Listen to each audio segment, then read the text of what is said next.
Gusto mo bang malaman kung paano mo overcome ang laziness and procrastination? Tapusin mo ang video na to kung gusto mong malaman. Laziness is not your identity. Most of the time, pag tinatamad ka, it's not because you are lazy. It's because you're either overwhelmed, unclear sa next step, or scared to fail. So, paano natin ito lalabanan? Number 1, kailangan mo ng clarity beats procrastination.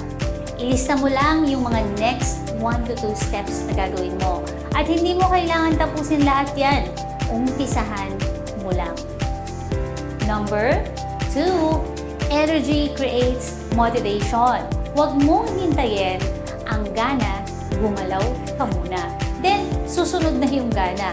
Try the 5-minute rule. Start for 5 minutes, then see what happens. Number 3, remember your why.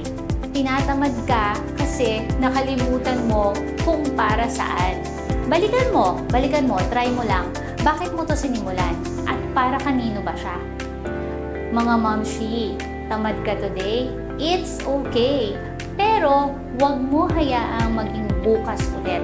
Start small, move kahit konti, and show up for your future self. You are not lazy. You are just learning to lead yourself. Yan ang lagi mong tatandaan. Tamad, gawin mong kalaban yan. Sana may natutunan kayo sa video na to at sana tandaan ninyo, disiplina ang susi. Kung hindi mo kaya gawin ngayon, mas lalong hindi mo magagawa yan bukas. Sana may natutunan ka ulit sa video na ito and happy sharing!